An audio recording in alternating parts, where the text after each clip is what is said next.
Let's jump into our story. So this is the article, "The American Mind. You can hold your ground against critical theory." And there's this image of a bunch of very angry people with pitchforks and baseball bats, shovels. One guy's got an axe. Yeah. I've seen angry mobs depicted in movies, but this guy's got an axe and he's wearing some kind of ballistic helmet. Oh my! That's a pretty serious graphic they got there. Mm-hmm. But I don't think what you guys were going through involved people with axes chasing you.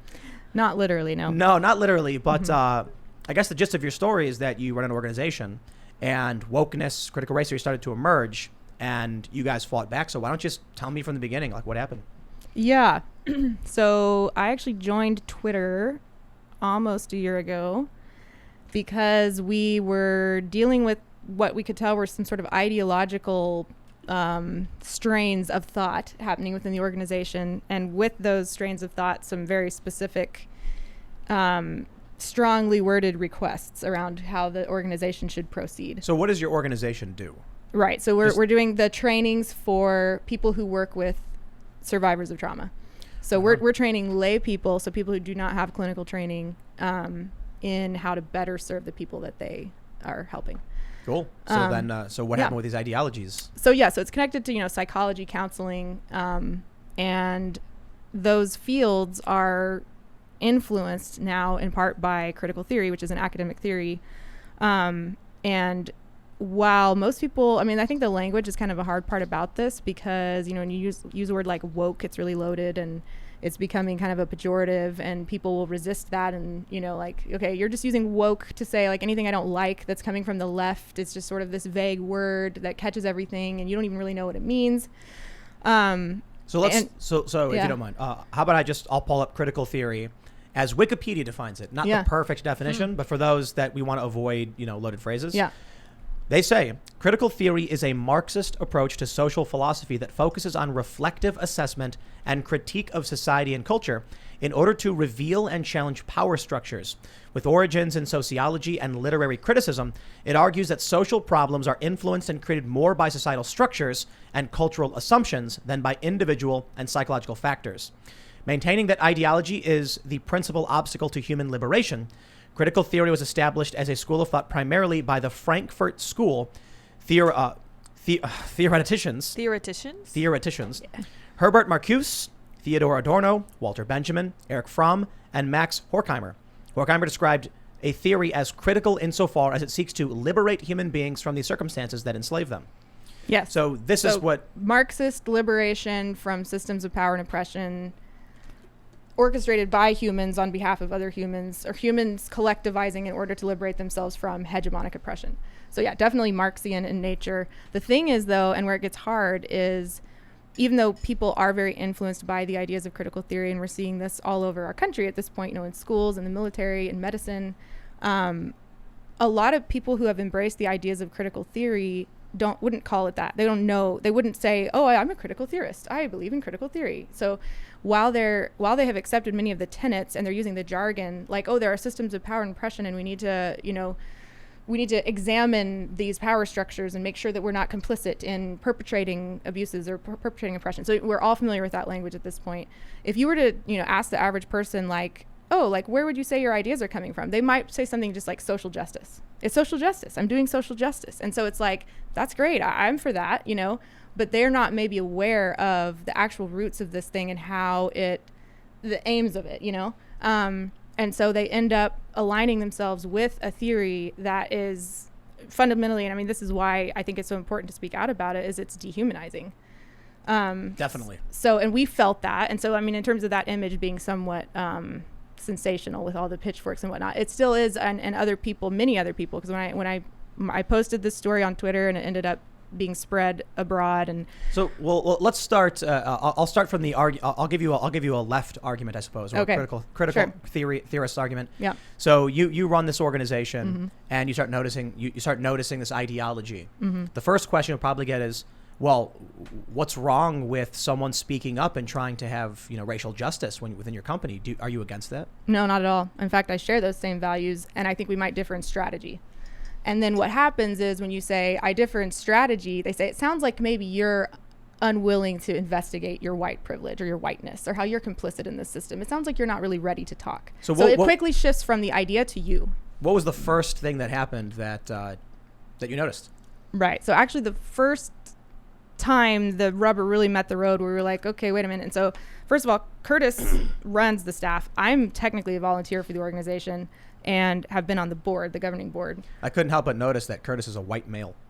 You are correct. He's also straight. Oh. He's also cisgendered. Oh, no. Are you a Christian? He's a Christian. Oh. I'm going to pass out.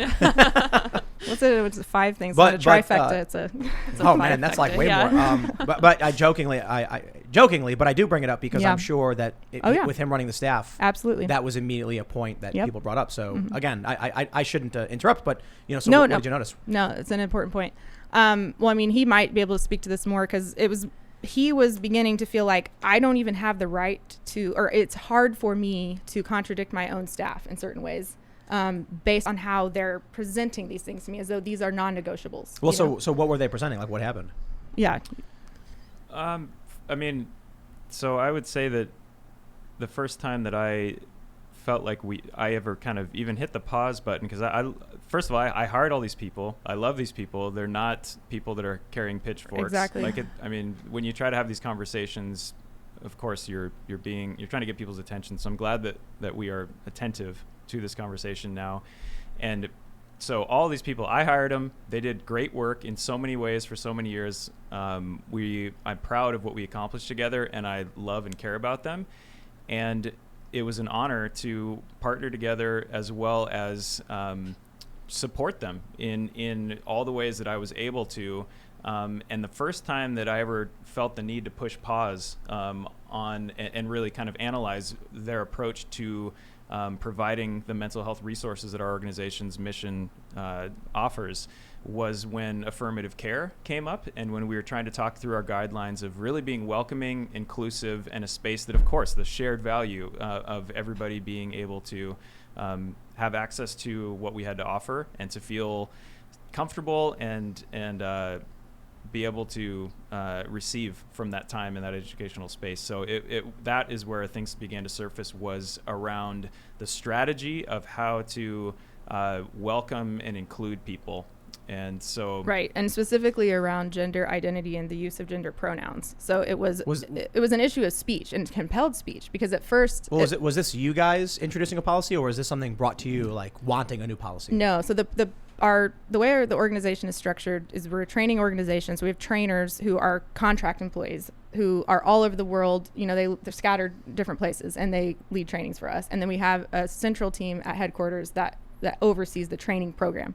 So it's those training program staff that began, wanting to introduce into the curriculum this idea of we should be actually teaching the people at our trainings about gender identity. And a good way to model that is to actually more than invite, at first, and they eventually realized their first approach was not the best, but their first approach was everyone needs to share a pronoun. Whether whether that's your thing or whatever, like we're gonna have the whole circle share their gender pronouns.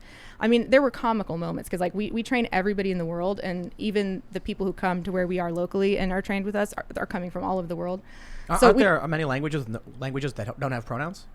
That's a good point. Or like non-gendered ones. Like I think these trainings that were happening locally were done in English, so anyone who was there was an English speaker. But yes, we train in other languages as well, and in contexts where absolutely, this category of gender identity would just be completely foreign and inappropriate to bring up. But this in the local trainings, we'd have moments where a woman from Uganda was there at the training, and it gets to her, and she's just like, I don't know what you're talking about. I don't know. So it's like, how is this inclusive? Like, you're making her feel like she's no idea what's going on. And so they backpedaled from that. But it was still their deeply held conviction that if you don't bring that category of gender identity into the space, as they would say it, the people who that category is important to their identity will feel erased, essentially. And it's a very egocentric yes, like worldview. Right. Like right. My experience trumps yours. Yes. Mm-hmm. Yeah. Right.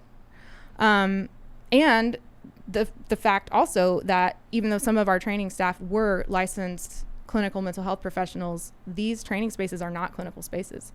So there was that thing too of like, well, wait a minute, like how can we be doing care? Like this is a clinical model of care, affirmative care. Like we shouldn't even be touching it at all. We're training. We're an educational space.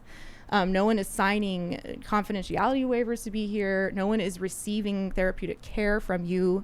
And so that just that is what ripped off the lid to all of this. Cause I just was like, I don't know what they're talking about. I don't know why this is such a big deal to them. I don't get it at all. I need to start doing some reading. And this was probably like 3 years ago. And that I really started, I using some of the jargon that I heard from them on a regular basis, I just started reading. So intersectionality, was a big word that I heard them use. And that was kind of where I started. And then that launched me into this world of critical theory. This is why I say woke and I don't say critical theory. Critical theory is one aspect of what we're seeing, but then you have intersectionality, then you have fourth wave feminism and all these different ideas. And so I understand that, woke might be loaded because you've got a culture war going on, but it's more of an umbrella term for a variety of authoritarian ideology. Right.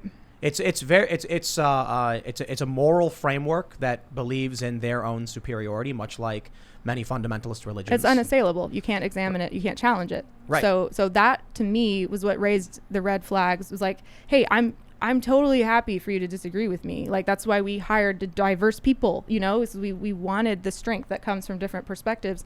But when you tell me I must accept your conception of reality, and I can't even ask questions because asking questions alone reveals that I'm revealing like my resistance to even being a good person or something by asking questions. It's like, oh, I don't want to investigate my cis heteronormative, whatever. I was like, that to me is like cultish language, where it's like this doctrine must be accepted, and to ask is proof. First of all, that the injustice is happening, that you're questioning, what is Ibram X. Kennedy's always saying, the heartbeat of racism is denial. Yep. So it's this proving that he himself trap. is one of the most abhorrent racists on the planet. I mean that literally. Yeah. By his own worldview, the man himself is one of the most unrepentant racists. And that's a really important point, is you have to hold them to the standards that they're holding to you. And then when you hold them to those standards, that's when you start to realize, like, wait a minute, this isn't actually about a good faith dialogue, because I just applied your standard to you, but now it's asymmetrical. Exactly. Thanks for checking out this clip from the Timcast IRL podcast. If you want to see the full show, come back to this channel, youtube.com/TimcastIRL, Monday through Friday at 8 p.m., where you can leave comments and super chat, and we actually will read your comments on the show. Don't forget to like, share, subscribe, and if you want exclusive members-only content, segments you can't get anywhere else, go to timcast.com, become a member, and we even have full bonus episodes. Thanks for hanging out, and we'll see you all next time.